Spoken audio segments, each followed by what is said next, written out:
both sides of the football, offensively in particular, didn't run it like we wanted to run it and execute like we thought we should, as a matter of fact. Defensively, we have to play better as well. That's just part of the football game. Got to get off on third down. So I played a very good football team tonight. Very good football team. You were able to get your backup quarterback some time in there. Tell us a bit about how he performed on the field. All right, well, Malcolm comes in to, after Jay Reid steps out. He didn't do bad, A tough situation for him to come in the football game, for that matter, get something going. We thought he might provide a spark late in the football game. With today being a Thursday night game, you guys have a long week to get ready for homecoming. Tell us a bit about your preparations. We'll get right back to work on Sunday. Guys have off Thursday and Friday. Get right back to work on Sunday and get back to our normal schedule, preparing for Morgan State. Thanks, Coach. Thank you. Anybody else? Go ahead. Was there anything in their defensive game plan that got you guys off kilter early, or was they just tougher? Not at all. I mean, we didn't execute like we thought we should, in terms of wanting to run the football early. We wanted to get that going, and after we got behind, we had to put the ball in the air a little too much. Coach Pugh said he thought you guys might have been bothered by their speed a little bit. Bothered by whose speed? South Carolina State speed. Oh, they're a good football team. There's no question about that. I had talked to them.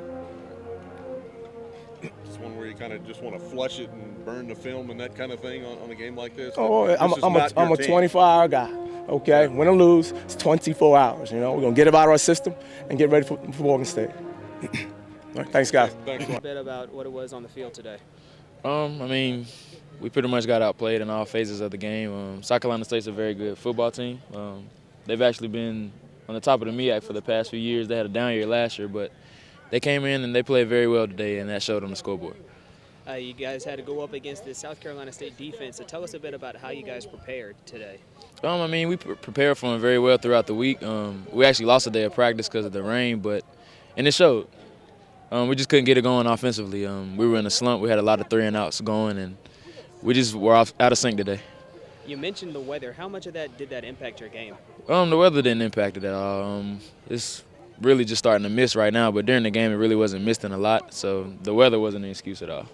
Well, you guys have a long week now to get ready for Morgan State. How do you feel? I mean, we can't do nothing about this game now, so we just have to move on to Morgan State and just take the anger out on those guys from this game. Jordan Reid, today's Offensive Player of the Game. Back to you, Chris. Was there anything particular about the defensive game plan that confused you guys at all or anything like that, or were they just? No, sir. I mean, we game planned for everything that they did. They just outplayed us. At every position, they outplayed us. How tough is it to pick it up emotionally after? It's tough, just it being a nationally televised game, and we were riding high after the Howard win, and just the way we performed is just discouraging. But I mean, we just got to move on next week, get ready for Morgan State.